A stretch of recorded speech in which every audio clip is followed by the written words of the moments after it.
फिन खनसेबाव नैबे गोदान भिडिअनि गेजेरजों मानगोनां रायजो राजा आफा बिदा फंबायमोन नोंथांमोननि सेराव नुजाथि फैलायबाय। लोगोसे साफ्रोमबो मानगोनां रायजो राजा आफा बिदा फंबायमोनखौ आंनि नैबे गोदान भिडिअआव बरायना लाग्रोनाय जाबाय। जों बयबो मिथिगौ जे थांनाय 2027 जानुवारियाव बिटिआर पिस एग्रिमेन्ट खालामदों। मानि थाखाय खालामदों, माखौ लानानै खालामदों, सोरखौ लानानै बिटिआर पिस एग्रिमेन्टखौ खालामनाय जादों, जों बयबो मिथिगौ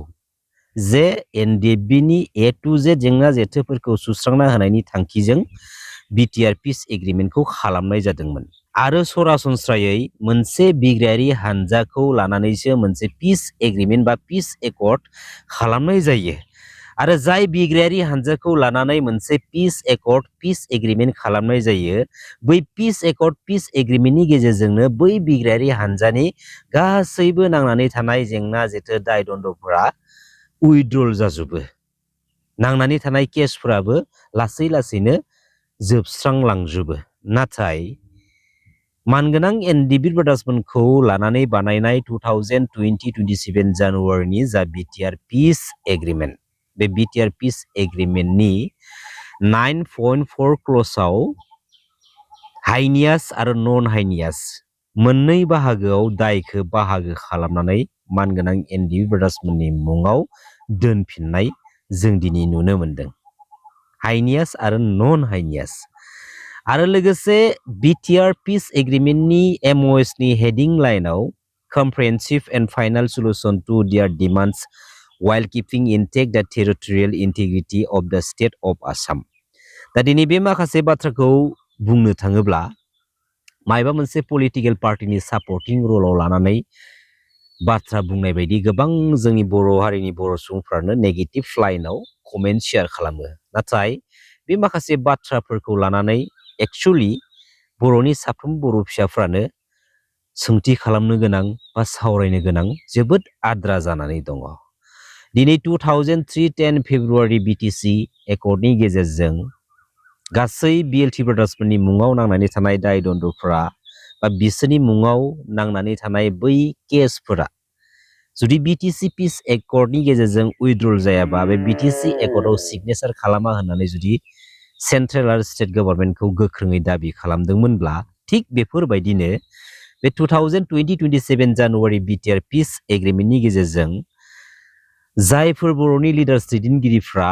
बे बिटिआर पिस एग्रिमेन्टआव साफा साफा सागानगिरि महरै सागान होदोंमोन, बै साफ्रोमबो बर'नि लिडार्स दैदेनगिरिफ्रा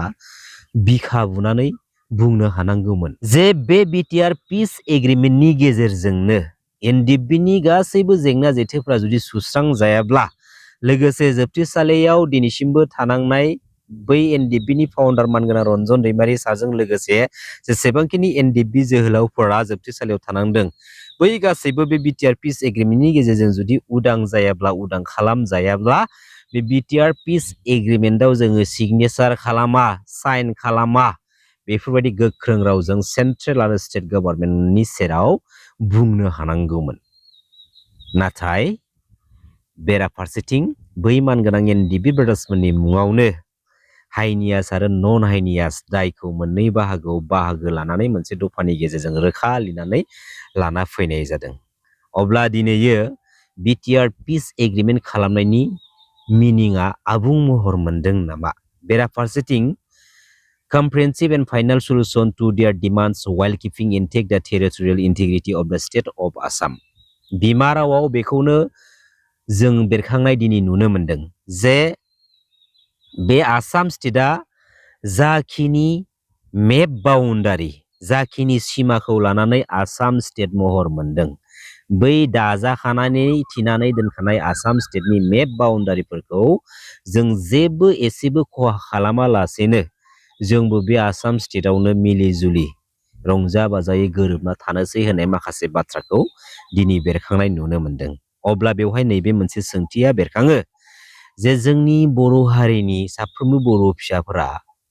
बे आसाम स्टेटनि एन्टि बड' एन्टि ट्राइबेल हारिनि सुबुंफोरजों मिलि जुलि मिनि खुसि रंजा बाजायै गोरोबना थानो थाखायसो सोमावसारदोंमोन नामा?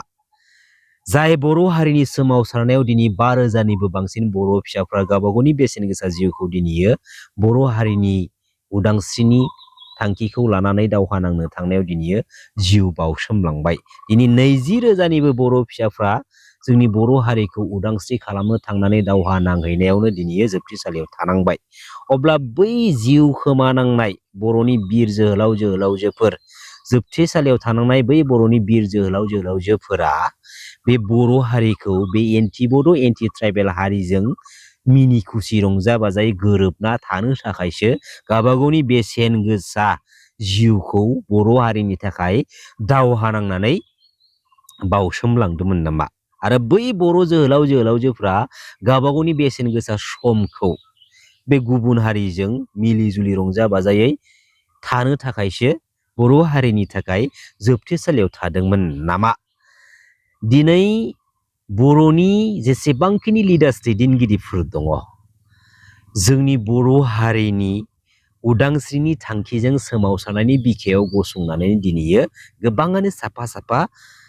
पलिटिकेल लिडारनि आबुं महर मोनदों। दा दिनै एनडिएफबिनि प्लेटफर्म आरो बिएलटिनि प्लेटफर्मा जोबोद आलदाखा, जेराव मानगोनां एनडिएफबि ब्रादार्समोना मानगोनां बिएलटि ब्रादार्समोना जोंनि बर' हारिनि उदांस्रिनि थांखिजों जोंनि बर' हारिनि साफ्रोमबो बर' फिसाफोरनि रैखाथिनि थांखिजों आखायाव आइजें लाखानानै सेन्ट्रेल आरो स्टेट गभर्नमेन्टजों दावहा नांनाय। नाथाय जोंनि बर' हारिनि बिखायाव बर' हारिनि माहारियारि आफाद गोथार दुलाराय बर' फरायसा आफादनि लिडिंआव दैदेननायजों जों बर' हारिनिनो गोथार गणतान्त्रिक लामानि सेपारेट स्टेट बड'लेण्ड मुभमेन्ट खालामनाय आरो बे माहारियारि आफाद दुलाराय बर' फरायसा आफादनि गोथार गणतान्त्रिक लामानि सेपारेट स्टेट बड'लेण्ड मुभमेन्ट खालामनाय बिखानिफ्राय गोबां बर' फिसाफ्रा साफा साफा लिडारनि आबुं महरखौ मोननो हादोंमोन। बेनिनो गेजेरनिफ्राय ओरैबायदि माखासे बर' लिडार्स दैदेनगिरिफोर दङ जाय माखासे बर' लिडार्स दैदेनगिरिफ्रा गोथार बड'लेण्ड मुभमेन्टनि इस्युखौ लानानै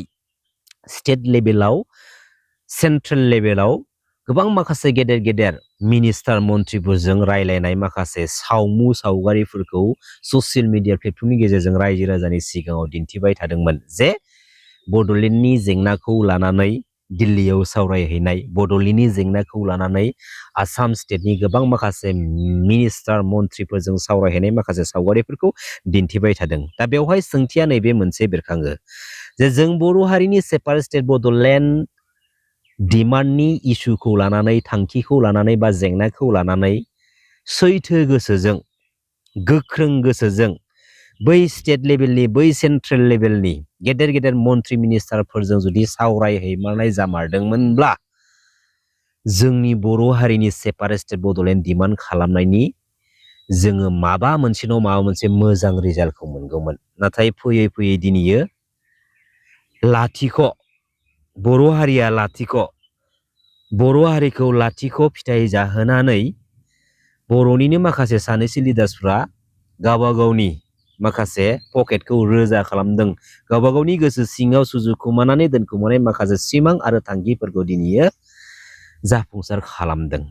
दा दिनै एग्जाम्पल महरै होनो थाङोब्ला गोबां माखासे बाथ्राफोर दङ, नाथाय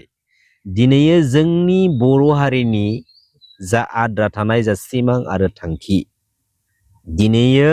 बे थांखिखौ जोङो बुरखांफिननांगौ आरो बे थांखिया साक्सेसफुल जायागौ मानि बे बाथ्राया सैथो, जोंनि बे बर' माहारिखौ जों गेरेमसा माहारि महरै बे बुहुमाव गायसंनानै गालांनो हाखानाय नङा। आरो गेरेमसा माहारि महरै जोंनि बर' हारिखौ गायसंनानै जों जुदि गालांनांगौब्ला आलादा मोनसे रायजोखौ जोङो दानानै लानो हाथारनांगोन। दा दिनै गुबुन हारियाथ' जों ट्राइबेल हारिनि जों बर' हारिनि सुथुरखा, बियो जोंनि जारिमिनावनो रोखा रोखा लिरनाय दंखायो। नाथाय बिनि सिगाङावहाय जों बेखौसो नोजोर होनो रोंनांगोन, जों बेखौसो दिनै हमनो नाजानांगोन।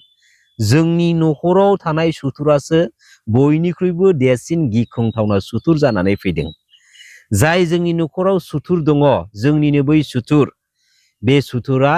सानफा एफा गावनि माखासे मोन्थायखौ मोननो थाखाय जोंनि बर' हारिनि माखासे थामोनथानि गोथार बेसेनफोरखौ बिसोरो आन्दोआव फालांगि खालाम बुहुमनि साफ्रोमबो बर' रायजो राजा आइ आफा बिदा फंबायमोनखौ आवलिया बावलिया गुबुंले बारहावानि गेजेराव गोजोम होनानै दोनबाय थागोन। जेरै सम सम जों दिनै नुनो मोनो जोंनि बर' हारिनि देरफुनाय फरायफुनाय फरायसुला फरायसुलि जोंनि बर' हारिनि इयुथ जेनेरेसनफोरखौ गावबा गावनि माखासे मोनथायखौ मोननो थाखाय पलिटिकेलि आरो नन पलिटिकेलि गोबां गाज्रि थाखोनि लामायाव दिनैयो लांगासिनो दङ आरो गोबां जों बर' हारिनि इयुथ जेनेरेसना पलिटिकेलि आरो नन पलिटिकेलि मोनसे डार्टि डाइभार्टेड दिनैयो जाजोबनानै दङ। दा दिनै मोनसे बयनिख्रुइबो देरसिन इस्यु आरो बे इस्युखौ बे आसाम स्टेटआव थानाय जेसेबांखिनि अरिजिन ट्राइबेल हारिनि सुबुंफोर दङ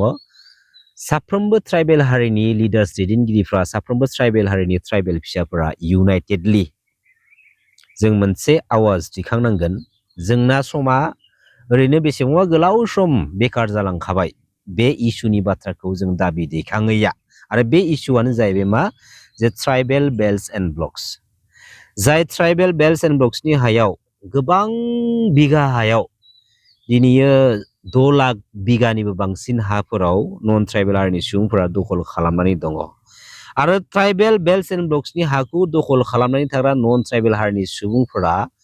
जोंनि हारिजोंनो दानलाय सुलाय खालामो जोंनि हारिजोंनो दानलाय सुलाय खालामनो थाखाय जेब्लायबो फेर फाथिबाय थायो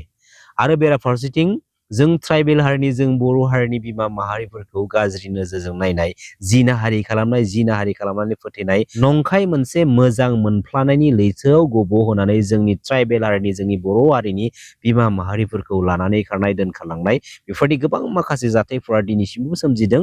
आरो बे थासारिखौ जों जुदि गावबा गावनो जों जुदि एलार्ट जायाब्ला बे जाथायखौ जों माब्लाबाबो हमथाना लाखिनो हाया। दा फार्स्ट अफ अल बे ट्राइबेल बेल्ट्स एन्ड ब्लक्सनि हायाव दखल खालामनानै थानाय नन ट्राइबेल हारिनि सुबुंफोरखौ इमिडिएटलि इभिक्सन खालामनो थाखाय बे आसाम स्टेटखौ रुलिं खालामग्रा बै लिडार्सफोरखौ बै आसाम स्टेट गभर्नमेन्टखौ जोङो दाबि दैखांनांगौ आरो बेनिनि गेजेराव जोंनि ट्राइबेल हारिनि बिखायाव ओरैबायदि माखासे गेदेर गेदेर ट्राइबेल लिडार्सफोर दङ ओरैबायदि माखासे गेदेर गेदेर बर' लिडार्सफोर दङ जाय लिडार्सफोरा ट्राइबेल बेल्ट्स एन्ड ब्लक्सनि हायाव दखल खालामनानै थाग्रा नन ट्राइबेल हारिनि सुबुंफोरखौ इभिक्सन खालामनांगौनि थाखाय बाथ्रा बुंनानै आन्दोआव माबा मोनसे मुलाम्फा मोननाय लोगो लोगोनो सिरि थाफिननाय जायनि थाखाय दिनैसिमबो जोंनि साफ्रोमबो ट्राइबेल हारिनि ट्राइबेल फिसाफ्रा बेफोरबायदि मोनसे गाज्रि थासारियाव भुगिनो गोनां जानानै फैदों सोरनि थाखाय बै साथाम साब्रैसो गुनजेट केरेक्टारनि गावनिखौ मोनबानो गोजोनग्रा ट्राइबेल लिडार्सफोरनि थाखाय बे ट्राइबेल बेल्ट्स एन्ड ब्लक्सनि हायाव दखल खालामनानै थाग्रा नन ट्राइबेल हारिनि सुबुंफोरखौ जों ट्राइबेल हारिनि बै पलिटिकेल लिडार्सफोरा गावबा गावनि पलिटिकेल केरियारखौ स्टेन्ड खालामनो थाखाय गावबा गावनि भट बेंक महरै जुदि इउज खालामलांबाय थायोब्ला बै ट्राइबेल हारिनि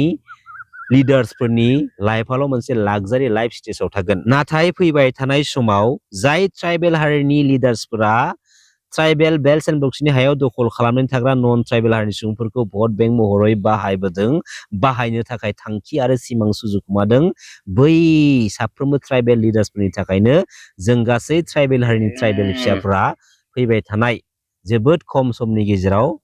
मोनसे गाज्रि थासारिजों मोगा मोगि जानो गोनां जानानै फैगोन। दिनैयो जोंनि ट्राइबेल बेल्ट्स एन्ड ब्लक्सनि हायाव नन ट्राइबेलफ्रा थानो मोननायनि खुनु मोनसे राइट्सआनो गैया आरो जोंनि ट्राइबेल बेल्ट्स एन्ड ब्लक्सनि हायाव दखल खालामनानै थाग्रा नन ट्राइबेल हारिनि सुबुंफोरखौ इभिक्सन खालामनो थाखाय स्पेसियेलि कर्टनिफ्राय सुप्रिम कर्टनिफ्राय बा हाइ कर्टनिफ्राय नटिस हलायनांगौनि गोनांथि गैया नाथाय अब्लाबो मानि थाखाय दिनैयो इभिक्सन खालामनो हायाखै बेनि गोरोन्थिया गासै ट्राइबेल रायजो राजा आफा बिदा फंबायनि नङा बेनि गोरोन्थिया जाबाय जों ट्राइबेल हारिनि बिखायाव जेसेबांखिनि स्टेन्डिं लिडार्सफोर दङ बै लिडार्सफोरनि एसेब्लाबो गोरोन्थि दङ हारिनि माहारिनि गेदेर गेदेर जेंना जेथोफोरखौ जुदि सुस्रांनांगौनि थाखाय बाथ्रा बुंनो हायाब्ला सुस्रांना होनो हायाब्ला अब्ला दिनै मा घन्टानि लिडार्स जाखो दा फैबाय थानाय समाव मानगोनां रायजो राजा आफा बिदा फंबायमोना साग्रिद जानांगौ लोगोसे जोंनि बर' हारिनि इयुथ जेनेरेसनफोरा साग्रिद जानांगौ फैबाय थानाय समाव माहारियारि आफादनि बै गोख्रों बिबानगिरिफोर आरो बै गोख्रों पलिटिकेल लिडारफोरा जोंनि माहारिनि अलखदनि समाव गोनांथिनि समाव जाय बाथ्राखौ बुंनांगौ जाय समाव जाय खामानिखौ मावनांगौ बै बुंनांगौ बाथ्राखौ बुंनांगौ समाव जुदि बुंनाय नुवाब्ला, बै मावनांगौ समाव बै खामानिखौ मावनानै होनाय जुदि नुवाब्ला, साफ्रोमबो रायजो राजाफ्रा इउनाइटेडलि बै लिडार्सफोरखौ माबोरै खिथेर होनांगौ बयबो मोजाङै मिथिखागौ। सिदा बाथ्रा, थोंजों बाथ्रा, मानगोनां रायजो राजा, एफा बिदा फंबायमोन। गोजोन्थों, खुलुमबाय। जै बर' हारिनि, जै बर' बिमानि।